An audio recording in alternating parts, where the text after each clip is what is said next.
Right. I just always like to double check because when you're using kind of like streaming services, kind of feel like you're live, but then you kind of get up there, you're like, no, we're not live. So I just want to double check. But I want to thank you for being on here with me. Oh, there, wanted to get to the comments. So it says that we're live. So we're just gonna operate as if we are live. Fantastic. Huh? Fantastic. All right. So this is just a quick video to really talk about. Yep, we're live. I see it on my. Somebody's already shared it. Wow. Okay. So it's a just something I wanted to talk about, just to help people understand this event. This event actually was inspired by. I went to teach at the KW West Atlanta brokerage, and they do state of the market events. And one of the things that I really thought that we don't talk enough about the historical perspective of real estate, why our markets have the trends that they have, to be able to educate the realtors on how to have the right conversations with our buyers and sellers. So I wanted to create something like that for Central Florida because I feel like Florida is a different real estate beast, and Central Florida is different from South Florida, which is also different from every other probably place in Florida. But yet, I don't see a lot of people clinging on to market data. And I know that I make decisions with data, right? I don't understand like how What? without What do you data, do there? It's so crazy. I mean, huh? you don't go on just feeling? Yeah, no, because here's the thing, my feelings a lot ain't no money in my feelings. That's what I tell a lot of people, like, it Amen. ain't no money there. So, how well, first of all, let's get into this. How long have you been in the real estate industry? Since 1999, so I guess my 25th year, and all of it's in Florida. So this is literally all I know. Why did you start studying statistics, period, about real estate? Like, what made you say, because you're different, the things that you talk about and pay attention to, the average person doesn't. What made you say, I'm going to pay attention to market trends and I'm going to pay attention to this, that, and the third? It's not even the market trends that I pay attention to. It's the historical nature of anything. Before you can find out where the heck you are, you got to find out where you came from and what you were. That's true. And there, I read a lot of natural history. I read a lot of evolutionary biology, and because of that, it trains me on, okay, here's where we're at, and we're going to evolve from here. This is just a snapshot in time. Okay, that's all this is. You and I talking today, and a year from now, 5 years from now, the market's going to be somewhere else. Okay, great. Let's find out where we were, to find out where we are, to find out where we're going. What's the path? Um, but it's more of a 3,000-foot view on evolutionary biology that really got me as more of a student of the industry. And the data tells you where you were, where you are, and where you're going. There's nothing else Mhm. that does. Feelings, like you said, you can't cash feelings. You can't deposit that in a bank account. So the numbers are going to tell you, for the same reason that I look at a profit and loss statement, and every profit and loss statement on an agent business tells me a story. Okay. It tells me a story of that agent's business, and the numbers never lie. They never lie. They just don't. They can't. Um, how you interpret those, subject to, a little bit of leeway here and there, but for the most part, the numbers just are going to tell you the true story. So I don't know. That's just sort of my approach, mindset, if you will. Okay. So when thinking about this state of the market event, what is, because I definitely want to get into not, I mean, I'm sure you're going to do some historical stuff, but the first quarter trends, like what are we seeing in those trends that we should be aware of, educated in to prepare for conversations in the now with our clients? The latest data that I saw, last year we sold 4.09 million homes nationwide. We're tracking right now 4.3. It's too early. It's too early to say, we're out of the doldrums and where we were. But if you see an 8 to 9% uptick in anything right now, that's a positive. Hopefully 4.09 was the floor, and we're going to go up. And we're going to have some challenges and unique things in the industry moving forward, especially after July, and after some new rules come into place. I do think it's an opportunity, and we'll go into that, during the session while we're there.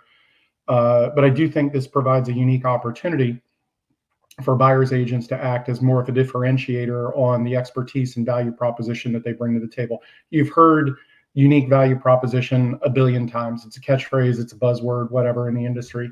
But from the buyer side, other than saying, hey, I've got access to show you a property and the seller's paying my commission anyway, a lot of buyer's agents never came to the table with more than that. And now you might even have, in fact, it'd be a shame if you don't, have buyer's agents treat the buyer consultation just like a listing appointment, and just you go into a listing appointment and sometimes you might talk about your list price to sales price ratio and how high it is. Okay, reverse it from the buyer side and say, I'm at a 92.7 list price to sales price ratio on the buyer side. The other agents that you've interviewed, where are they at? And you and I both know what the buyer is going to say in response. They don't know because the other agent don't know. The agent didn't talk to me about it. Well, I wonder why that is. Okay. So the agents that understand data and how they can use it as a sword will be the agents that, in my opinion, are probably going to win more buyer listing appointments and buyer appointments, whatever you want to call it, than the others. Okay. So that's just one of several unique things that I think will probably come to pass.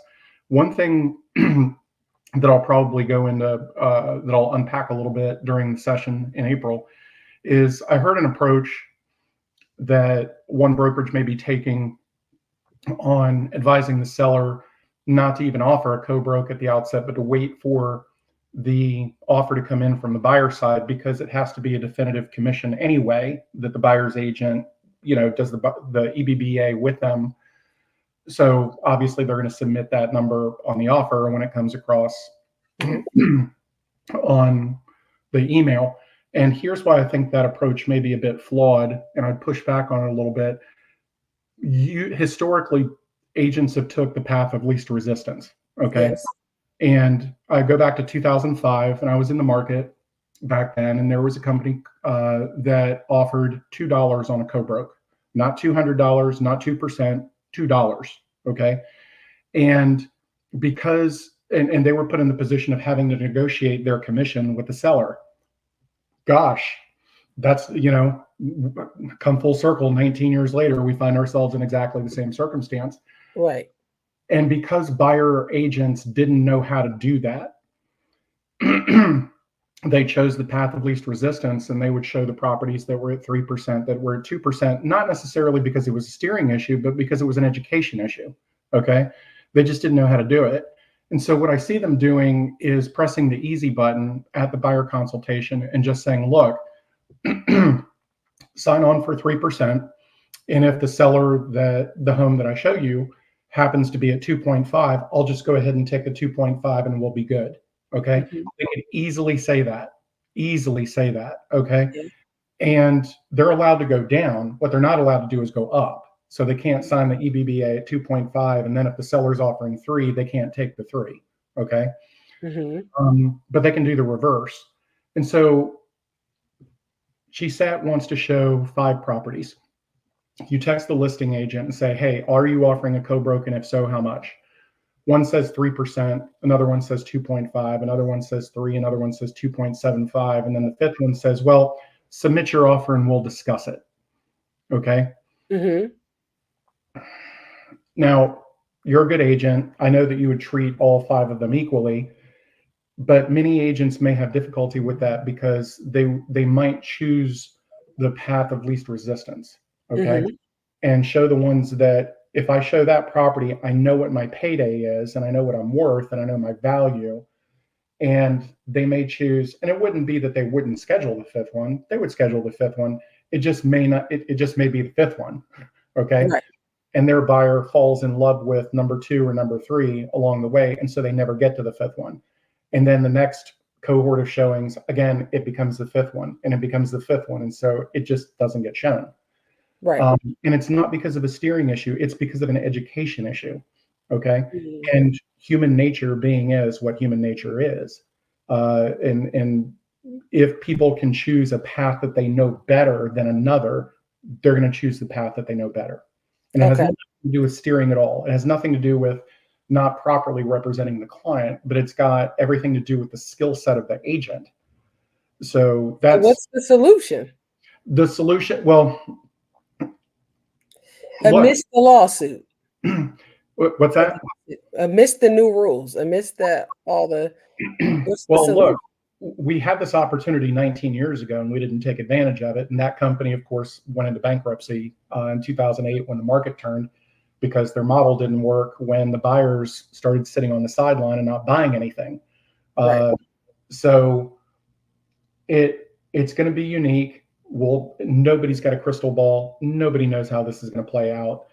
You know, you may say, oh, it's going to all go this way or all go that way. And like anything else, the truth is probably going to lie somewhere in the middle. You're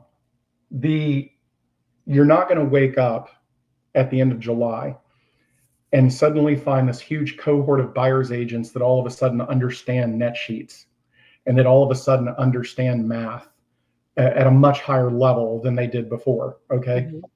And because of that, they're going to stay in the same place mentally in choosing to explain the actual math of a transaction in the seller's net.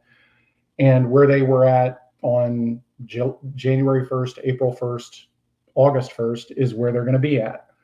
I don't anticipate a huge amount of buyer's agents going into educational courses saying, okay, for the first time now, and I understand you're 12 years into the business, but I need you to understand math at a higher level, because now your commission is part of the negotiation in addition to closing costs, in addition to something else.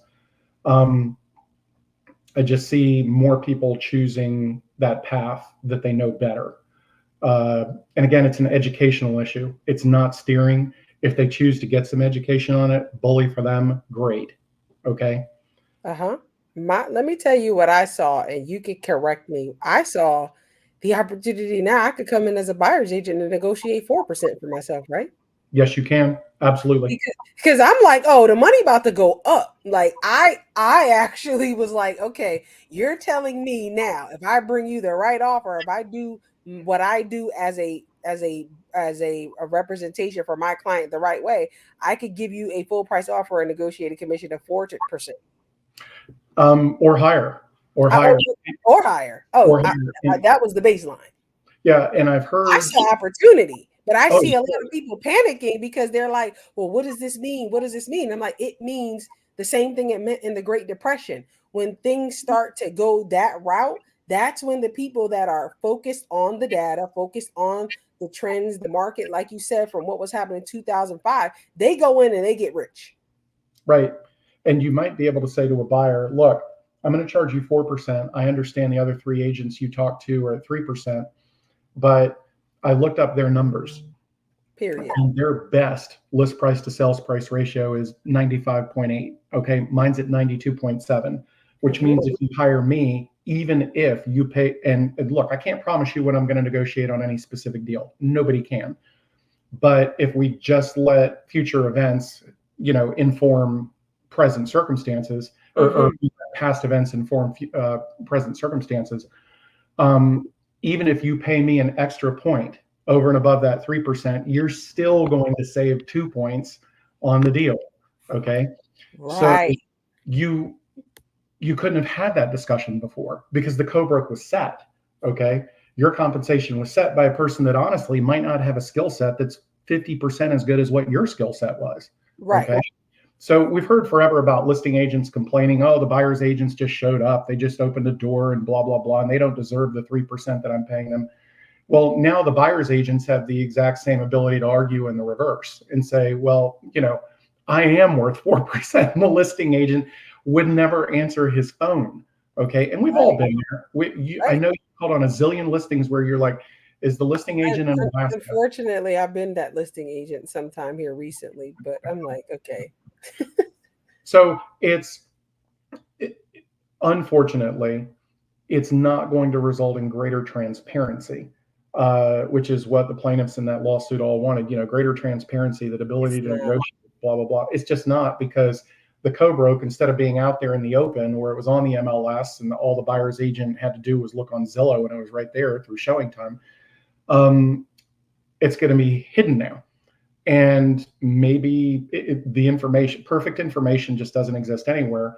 Maybe the code broke that's offered somewhere, who knows where, gets to the buyer. Maybe it doesn't. I don't know. But I know it's not going to result in greater transparency, which was one of the goals that the plaintiffs were looking for in that lawsuit. But how do we explain this with steering? I know you said it doesn't automatically mean steering will happen, but it seems like that's inevitable. Well, look, the capability is there, but it was there before. Okay. There was, but it, it seems like it's going to be a lot higher now. and honestly, it enabled that capability on a greater level as a result of the NAR settlement.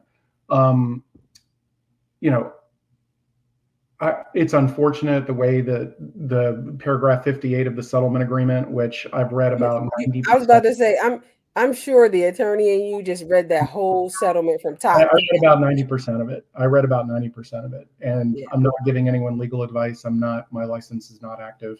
Yeah, I'm not doing the that. background is still there.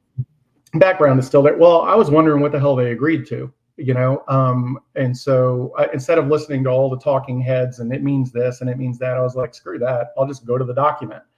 And so I read about 90% of it. There were a few administrative things that really didn't matter. It was just, irrelevant. But paragraph 58 is really the operative. If you're going to read 3 to 4 pages of the 108-page document, I'd recommend paragraph 58, because that, in subcategory delineates all of the policy changes that NAR agreed to. There's the monetary, the 418 million over 4 years and stuff like that. They're going to bill you guys. The I was going to say, where's that going to come from?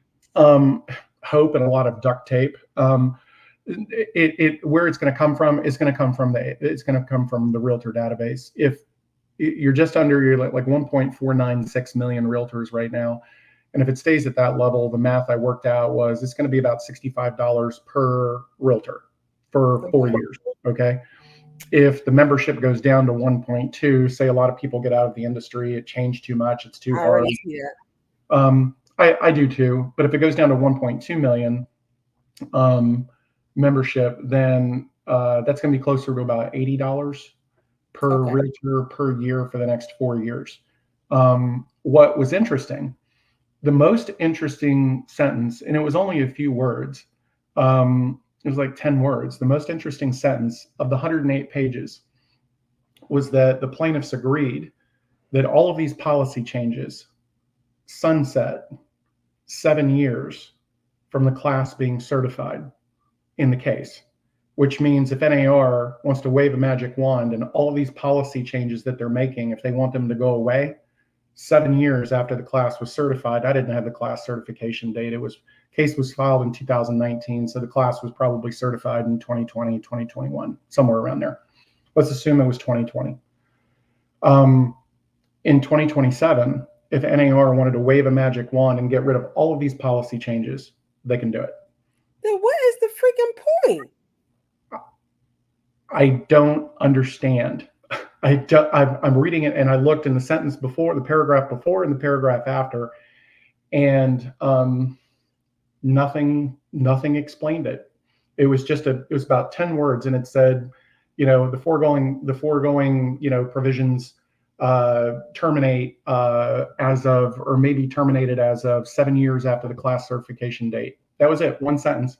And I'm like, whoa.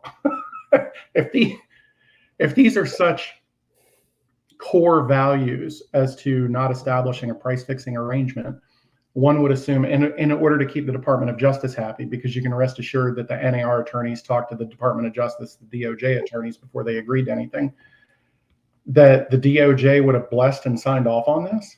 Mm-hmm. I mean, technically they didn't have to because they weren't a party in the case or anything, but that was the most curious sentence that I saw in the entire agreement.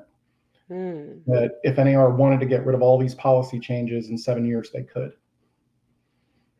So my question is, with that being said, we kind of talked a little bit about, and I know we'll get more into this at the event, what conversations should listing agents have? Because now essentially you have to be able to explain to a customer that you can hire me to list your house, but if we don't have a co-broke, I'm not guaranteed to be able to sell it. Right? Correct. And I So for me, one of the immediate things that I have, because I'm kind of, you have trained me very well.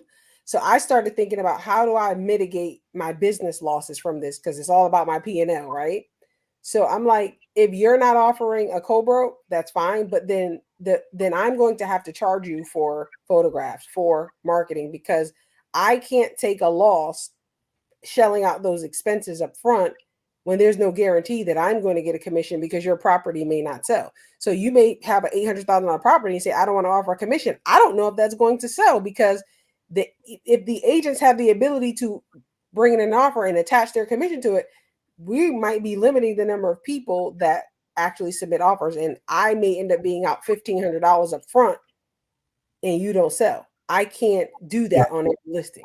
And the most unfortunate thing about what you just said is because the co-broke isn't offered in the MLS anymore, it's not set forth in the MLS, we won't have the ability, at least I'm not aware of it, unless somebody takes on a Herculean manual analog method of doing this and getting this done, what I'm about to say.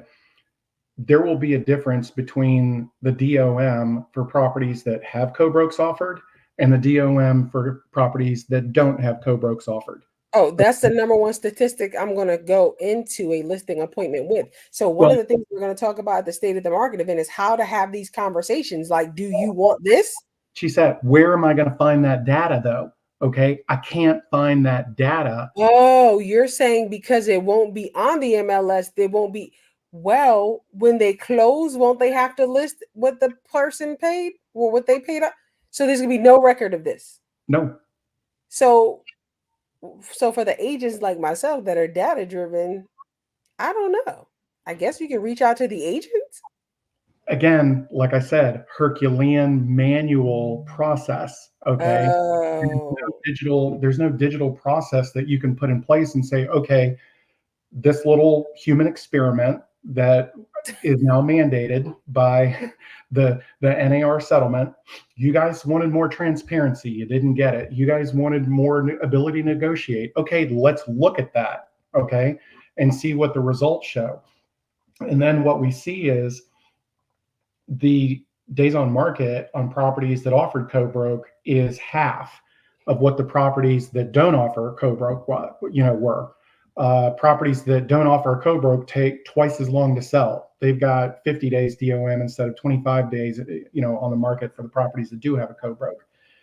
Then you can go into your seller at a listing appointment and say, hey, if you want to pay your mortgage payment twice as long, don't offer a co-broke. If you want to make your utility payments for twice as long, if you don't need to go visit your first grandchild being born for twice as long, right. That's the data that we're used to, and it's 2024. Why can we not get that data? Okay. Yeah, I feel like there's so much opportunity once we get past all of this. Like I'm really ready to see like how it actually plays out in the marketplace, because I feel like at some point we're gonna have to come back and revisit this, because we're gonna need this data really just to be effective in our consultation conversations. It feels partially like we're going to some Stone Age, Yeah. some Bronze Era of existence, in that we're taking a step back. And look, if the court said it was price fixing, it's price fixing. I'm not going to argue with the jury's findings or anything. We are where we are. But at the same time, this is remarkably inefficient and remarkably not transparent. Okay.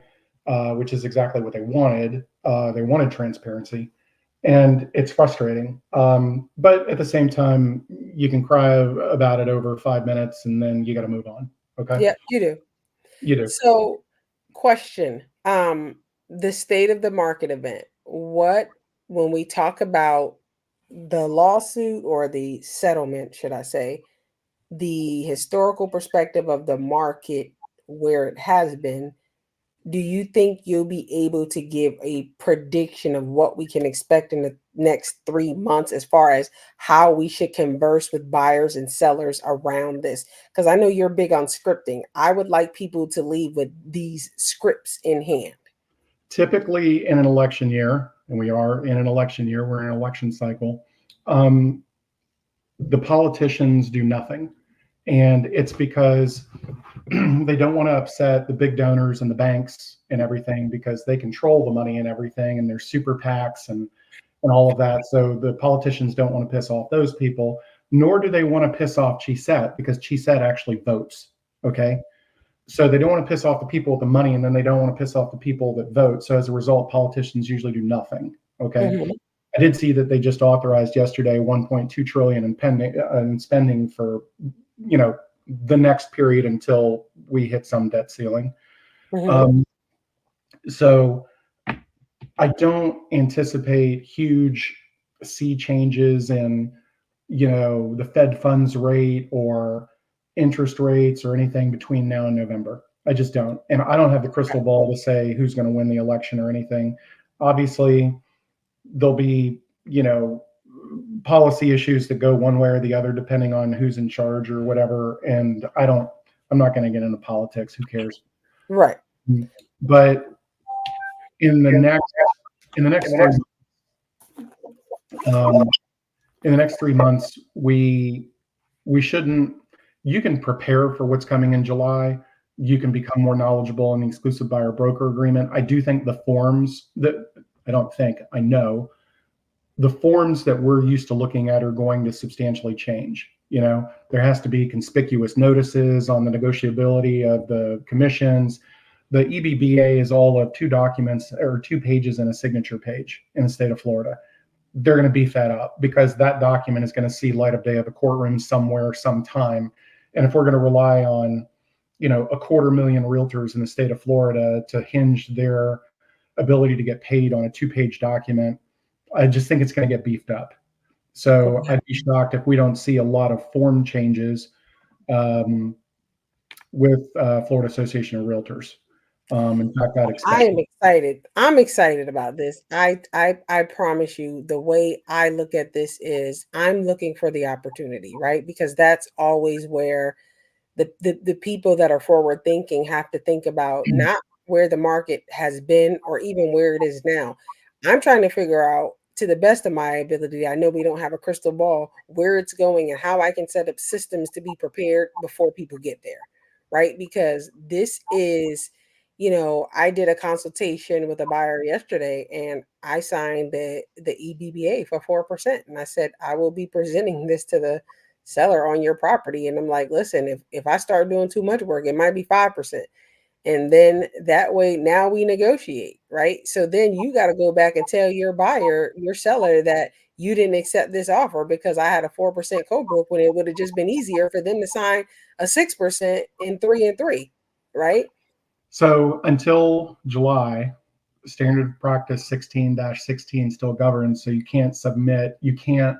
Oh, no, I know. But when that time happens. Well, when that time happens, you've already got it in your file. You don't have to go back to your But I signed the EBBA with her for 6 months. So my thing is that July is going to already be there. So just so we're clear, if anything switch up, I already got my paperwork in line. You're done. You're done. I get it. So I'm excited, and thank you for being a part of the State of the Market event. It is April 4th. If you don't know anything about Hank, and you probably have seen him on my live videos, that you are, I think, like a historian. I mean, not to say like you're old or anything, but you have a long-standing history in the space of real estate and interpreting the data. So I'm excited about this event, and I'm going to be there learning with everybody else. I put links to purchase the tickets. We have about 19 tickets left, and I would like to sell all of them before I go to Memphis on Friday. So click the link and go ahead and register and get your ticket. And thank you, Hank, and we'll see you on April 4th. Great. Thanks. All right. See you later. Bye.